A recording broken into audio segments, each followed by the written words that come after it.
ఈ హోమియోపతిలో kidney stones అనేది ఎలా ట్రీట్ చేయొచ్చు? జస్ట్ చిన్న ఎగ్జాంపుల్ ఏంటంటే, ఫర్ ఎగ్జాంపుల్ మీకు వేరే టెస్ట్‌కి ఏదో మీరు అల్ట్రాసౌండ్ చేయించారు. అప్పుడు మీకు ఏం బయటపడుతుందంటే కిడ్నీలో చిన్న స్టోన్ ఉన్నట్టు మీకు బయటపడుతుంది. అప్పుడు మీరు అలోపతి డాక్టర్ దగ్గరికి వెళ్తారు. వాళ్ళు ఏమంటారు, సార్ మీకు ఇంకా చిన్న స్టోనే కదా, పెయిన్ కూడా లేదు కదా, వదిలేసేయండి, పెద్దగా అయినాక చూద్దామంటారు.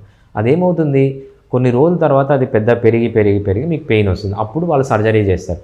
అప్పుడే కనుక మీరు హోమియోపతికి వస్తే, హోమియోపతిలో ఎటువంటి మెడిసిన్స్ ఉంటాయంటే ఆ కిడ్నీ స్టోన్ని కరిగించే మెడిసిన్స్ ఉంటాయి. ఆ 5 mm స్టోన్ ఎప్పుడు ఉందో దాన్ని పెరగనీయకుండా దాన్ని కంప్లీట్గా డిజాల్వ్ చేసే మెడిసిన్స్ మనకు హోమియోపతిలో ఉన్నాయి.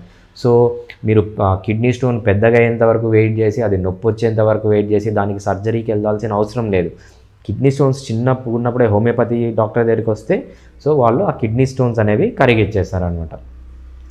ఇంకోటి ఏంటంటే, కిడ్నీ స్టోన్స్ మీరు తీయించుకున్నారు, మళ్ళీ రెకరెంట్గా వస్తున్నాయి. అటువంటి పరిస్థితుల్లో కూడా మనం ఈ కాన్స్టిట్యూషనల్ ట్రీట్మెంట్ ద్వారా ఈ రెకరెన్స్ అనేది లేకుండా తగ్గించవచ్చు, లేదంటే లేకుండా చేయొచ్చు. సో మళ్ళీ ఈ కాంప్లికేషన్స్ అంటే కిడ్నీ స్టోన్స్ రాకుండా ప్రివెంట్ చేయొచ్చు. అదే కాకుండా ఈ కిడ్నీ స్టోన్స్ వల్ల వచ్చే కాంప్లికేషన్స్, మనకి ఇన్ఫెక్షన్స్ కానీ లేకపోతే అబ్స్ట్రక్షన్స్ కానీ ఇవన్నీ మనము ఈ హోమియోపతి ద్వారా ప్రివెంట్ చేయొచ్చు అనమాట. ఈ హోమియోపతిలో ఏంటంటే క్యూర్, సో మనం కంప్లీట్గా క్యూర్ చేయగలం. క్యూర్ చేయని లేదంటే మీకు సైన్స్ అండ్ సిమ్టమ్స్ ఎక్కువ ఉన్నాయనుకోండి, నాజియా కానీ వామిటింగ్ కానీ ఎక్కువ ఉన్నాయనుకోండి, ఇవన్నీ రిలీవ్ కూడా చేయొచ్చు అనమాట.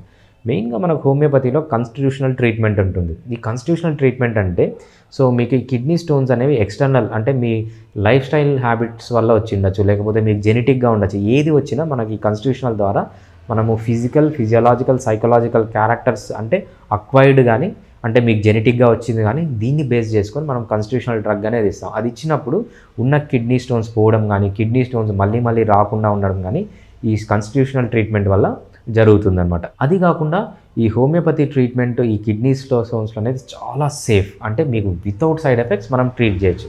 చాలా ఎఫెక్టివ్, అంటే వేరే ఏ సిస్టమ్ ఆఫ్ మెడిసిన్స్తో పోల్చుకున్నా చాలా ఈజీగా without pain, without side effects మనం ఈ కిడ్నీ స్టోన్స్ అనేది కరిగించవచ్చు అనమాట. అది కాకుండా చాలా అఫోర్డబుల్గా ఉంటుంది.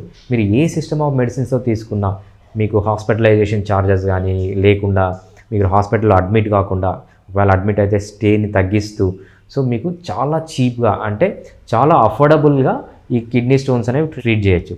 మెయిన్గా ఏమవుతుందంటే ఈ హోమియోపతిలో ఎలా ఉంటుందంటే ఈ కిడ్నీ స్టోన్స్ అనేవి మనము పగలగొట్టి బయటికి తీయనవసరం లేదు. Over a period of time స్లోగా కరిగిపోతాయి. ఫర్ ఎగ్జాంపుల్ మీకు స్టోన్ 15 mm ఉందనుకోండి, హోమియోపతి ట్రీట్మెంట్ స్టార్ట్ చేశారు. Maybe after 6 months it will become 10 mm, ఇంకో 3 monthsలో 5 mm, అట్లా స్లోగా కరిగిపోతుంది. ఒక్కొక్కసారి ఆ చిన్నది బిలో 5 mm కానీ 10 mm ఉన్నప్పుడు మీకు బయటకు వచ్చేస్తుంది. ఇంకో చాలా మేజర్గా కిడ్నీలో జరిగే ప్రాబ్లం ఏంటంటే మనకు యురెట్రోవెస్కులర్ జంక్షన్ అని ఒకటి ఉంటుందన్నమాట. అంటే మన యురేటర్ బ్లాడర్ని కనెక్ట్ అయ్యే జంక్షన్, అది నారోయెస్ట్ పార్ట్. అక్కడ స్టోన్స్ అనేవి ఇరుక్కుంటుంటాయి. మీకు కనుక స్టోన్ అక్కడ ఇరుక్కుంటే మీరు ఏం చేయాలంటే హోమియోపతిక్ ట్రీట్మెంట్ తీసుకుంటే మనకు అక్కడ లాంగిట్యూడినల్, హారిజాంటల్ ఫైబర్స్ అని ఉంటాయి. హోమియోపతిక్ మెడిసిన్స్ అనేవి ఈ హారిజాంటల్ ఫైబర్స్ని ఎక్స్పాండ్ చేస్తాయి. అంటే అక్కడ డైలేట్ చేసి మీకు ఇరుక్కున్న స్టోన్ కూడా మళ్ళీ బ్లాడర్లోకి పడిపోయి బయటకు వచ్చే ఛాన్స్ చాలా ఎక్కువగా ఉంటుంది అన్నమాట. సో ఎటువంటి సినారియో తీసుకున్నా ఈ కిడ్నీ స్టోన్స్లో you have very good advantages when you get treated with homeopathy. So most of the stones కరిగిపోతాయి, 90% ఆఫ్ ది స్టోన్స్ కరిగిపోతాయి. మేబీ 10% ఆఫ్ ది స్టోన్స్ అవి కంప్లీట్గా కరగకముందే మన యూరెథ్రాల నుంచి బయటకు వస్తుంది. సో హోమియోపతి ట్రీట్మెంట్ అనేది చాలా సేఫ్, చాలా ఎఫెక్టివ్ అండ్ చాలా కాస్ట్ అఫోర్డబుల్ అనమాట.